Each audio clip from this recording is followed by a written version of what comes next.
দেশজুড়ে রোম্যান্স উস্কে দিয়েছে সেসব ব্লকবাস্টার দিনের নস্টালজিয়া। 10 বছর বাদে দেব শুভশ্রীর এই আচরণের জন্য অবশ্য রাজ চক্রবর্তী এবং রুক্মিণী মৈত্রকেই যোগ্য পার্টনার হিসেবে কৃতিত্ব দিচ্ছেন অনুরাগীদের একাংশ। তাদের জন্যই সম্ভব হয়েছে এমনটা। এই আবহে দাবানল গতিতে ভাইরাল রাজের প্রাক্তন স্ত্রী শতাব্দী মিত্রর একটি পোস্ট। শতাব্দী পোস্টে লিখেছেন, কিরে কেমন লাগছে? আমারও ঠিক এরকমই লেগেছিল, ঠিক এই রকমই, বুঝলি তো, হিস্ট্রি রিপিটস। বুকের বাঁ দিকটা চিনচিন করছে তো, আমারও করেছিল ঠিক 13 বছর আগে। এখানেই অবশ্য তিনি থামেননি, তার সংযোজন, আজ তুই যে জায়গায় দাঁড়িয়ে আমি অনেক আগে হেঁটেছি সেই পথ ধরে, তোর এই বুকের বাঁ দিকে চিনচিনে ব্যথা আমারও খুঁজছে না। উল্লেখ্য, 1.5 দশক আগে রাজ চক্রবর্তীর সাথে বিচ্ছেদ হয়েছে শতাব্দীর।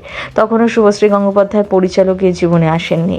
এবার দেবের বাহুডোরে প্রাক্তন স্বামী স্ত্রী শুভশ্রীকে দেখে শতাব্দীর বেফাস পোস্টের পর আবারও সেসব সমীকরণ যেন চর্চায়। শতাব্দী অবশ্য শুভশ্রীকে বলিউড নায়িকার মতন লাগছে বলে প্রশংসাও করেছেন। পাশাপাশি রাজকে নিশানা করে তার বক্তব্য, ও কতটা হিংসে করতে পারে সেটা আমার জানা। এমনটাই সোশ্যাল মিডিয়ায় ভাইরাল হয়েছে, যদিও এই পোস্টের সত্যতা যাচাই করেনি সিনে চক্কর।